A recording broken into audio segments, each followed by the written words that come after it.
vient d'avoir un attentat à Paris. Un homme a attaqué à l'arme blanche des innocents et il a fait un mort et plusieurs blessés. Sauf qu'il est grand temps que quelqu'un dise tout haut ce que tout le monde pense tout bas et qu'on puisse dire à notre cher et tendre gouvernement qui est censé nous protéger la vérité, qu'ils puissent comprendre ce qu'on veut leur dire depuis maintenant des années. Encore une fois, cet homme-là a été fiché comme étant un individu extrémiste. Ça fait trop longtemps que dans notre si beau pays, on laisse des gens nous massacrer sur notre sol et faire couler le sang. Et c'est un Français de confession musulmane qui vous le dit.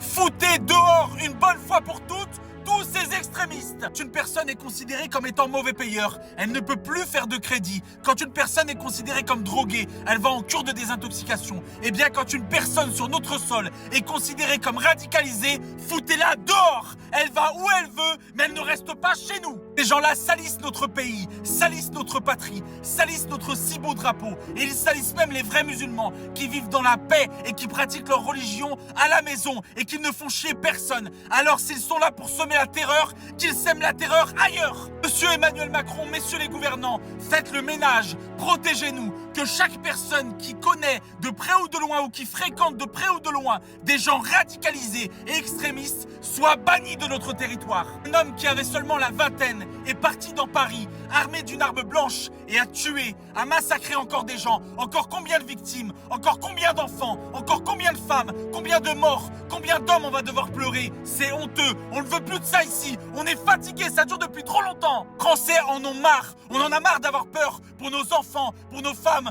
pour nos familles. On ne veut pas mourir dans ces conditions. On veut retrouver notre pays paisible. Et vous allez voir à travers le nombre de personnes qui vont liker, commenter et partager cette vidéo massivement. Parce que on en a marre, on est fatigué et on veut retrouver notre patrie, liberté, égalité, fraternité. On survit déjà parce que le coût de la vie est de plus en plus cher. Mais si c'est pas le coût de la vie qui nous tue, c'est un extrémiste chez nous, sur notre sol. Mais quand est-ce qu'on va faire la loi chez nous? Quand est-ce qu'on va être en sécurité chez nous? Quand est-ce qu'on va mettre dehors tous ces malades? On en a ras-le-bol. Nous, on veut vivre dans la paix dans ce pays. Il n'y a aucune religion qui prône la haine. Et si ces gens-là prônent la haine, qu'ils partent parce qu'ils sont dans l'erreur. Et nous, on ne veut aucune erreur chez nous. Alors merci à tous ceux qui vont faire entendre ce message et qui vont le partager massivement. Et s'il vous plaît, n'oubliez pas que seul on va vite, mais qu'ensemble on va plus loin. Faites le ménage, messieurs les gouvernants, et vite.